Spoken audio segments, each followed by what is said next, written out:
Kidnap করতে আসছো। যাও এখান থেকে। আহা ভাবি, আপনি মাথা গরম করে না তো বাদ দেন সমস্ত। শোনেন, আপনি দুপুরের খাবারে খাসির মাংস টাংস যাই দেন আর না দেন, তাও একটু মুরগির মাংস রাখেন, মানে আসলে মাংসটা দরকার, বুঝছেন? যাই হোক, খাওয়া দাওয়া নিয়ে কোনো আমাদের মাথা ব্যথা নাই, ওটা একটা হইলেই হবে, সমস্যা নেই। কিন্তু ওই যে আমার কিছু ওই যে বিমা প্রকল্পের গুরুত্বপূর্ণ কাগজপাতি এই যে ওয়ার্ড্রাফের মধ্যে রাখতে বেড়ে যাবে, ওয়ার্ড্রাফের চাবিটা আমার দিন তো। ওয়ার্ড্রোবের চাবি? কেন? আর না ভাই, আমি ওয়ার্ড্রোবের চাবি দিতে পারবো না। ওয়ার্ড্রোবে আমাদের প্রয়োজনীয় কাগজপত্র গয়নাগাটি সবই আছে। হ্যাঁ, কলিযুগ আইছে। এখন নিজের তুমি যে বাসুর, এই তোমার বাসুর নামে বিশ্বাস করতে চায় না। হনো, আমরাও চিন্তা ভাবনা করছি, যতক্ষণে তোমরা আমাকে বিশ্বাস না করবা আমরা অতক্ষণে এই ড্রয়িং রুমেই থাকবো, যে কালে বিশ্বাস অর্জন হইবে এই কালে আমরা এনতে যাবো। আস্তে আস্তে আসা সবসময় ভুলটা কেন বোঝেন? আপনাদেরকে আমি তাড়াই দিতেছি। আপনারা তো একটু বাইরে যেয়ে ঘুরে আসতে পারেন, সারাটাক্ষণ ঘরে এইখানে ওইখানে। আর তাছাড়াও ঢাকা তো দেখার মতো কত জায়গা আছে, চিড়িয়াখানা এদিকে ওদিকে কত জায়গা আছে, একটু ঘুরে তো আসতে পারেন। আরে মামি, কিসের কি চিড়িয়াখানা বুঝলাম না কিছু। চিড়িয়াখানায় কেন যাব? সেখানে তো খাঁচার ভিতরে পশু আটকানো থাকে, ওখানে যাব কেন? আমার যাইতে একটু শপিং মলে। শপিং মলে গিয়ে ভিডিও কলে ইদানিং ভিউ বেশি হয়। সুন্দরী সুন্দরী যে মেয়েরা আসে শপিং করতে, তাদের যদি কোনো কায়দায় ভিডিওর মধ্যে আনতে পারি, রিলসের মধ্যে আনতে পারি, সেই ভিডিওটা কিন্তু বেশি মানুষজন দেখে। শোনেন মামি, আপনি একটা কাজ করেন, আমাকে কিছু টাকা দেন, আমি একটা রিং লাইট কিনবো। রিং লাইট কি বুঝছেন?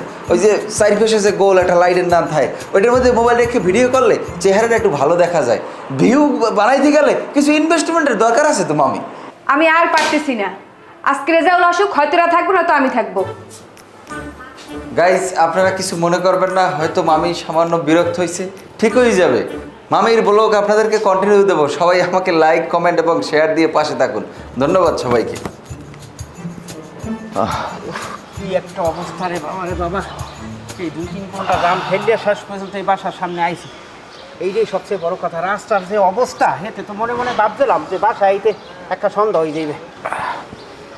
আল্লাহ, এই ঢাকা শহর কোন হালার বলায় বসবাস করতারে? 2 ঘন্টা জামে থার চাইয়া 6 মাস জেল কাটা ভালো। আমার জীবনটা এককালে শেষ। তোকে ঘরে করু তেল আস, আমার একটু করু তেল দিস, আমার এই কোমর মাজা লাগবে, আমার অবস্থা খারাপ। আপনি যেরকম হরতেছেন হাতে বুঝে আমরা এত্তেরা মেরুদণ্ড অপারেশন হয়েছে। হ্যাঁ, এই- আপনার কি আছে? ঢাকা শহরে জাম এটা স্বাভাবিক বিষয়, এটা মানিয়ে নিলেই তো হয়। ওই কোনায় যে ওই দোকানদার দেখেছেন বই বিড়ি খায়, মুদি দোকানটা দেখছেন, খেয়াল করছেন? ভালার ভালার যে কোনো সময় ক্যান্সার ওইরকম বিড়ি খাইলেও বাঁচবে না তো বেশি দিন। আরে এখনই যাই আমাদের উৎসাহ দিয়ে একটা একবার কি কয় ইন্স্যুরেন্স করাইয়া রাখা উচিত, নাইলে ও মরে গেলে আর গুরুগার না খাই থাকবে, বউ বলবেন রাস্তায় পাগল হয়ে যাবে। লোন আমরা যাই আর একটা ইন্স্যুরেন্স করাই। তারপরে তোর ইন্স্যুরেন্সের পাইন মেরি বেটা, আমার কোমর ব্যথা হয়ে গেছে, আমার কোমর মাজা লাগবে। এই আসলাম ভাই, তুমি মানু না রাও বটে, তুমি এইসো বেড়াইতে, তুমি আবার বাসায় ঢুকবা, একটু রেস্ট করবা, একটু পানি খাবা। হ্যাঁ না, তুমি এ জায়গায় আইয়া এখন একটা সার্কুলার শুরু হয়ে যেতেছে ইন্স্যুরেন্স।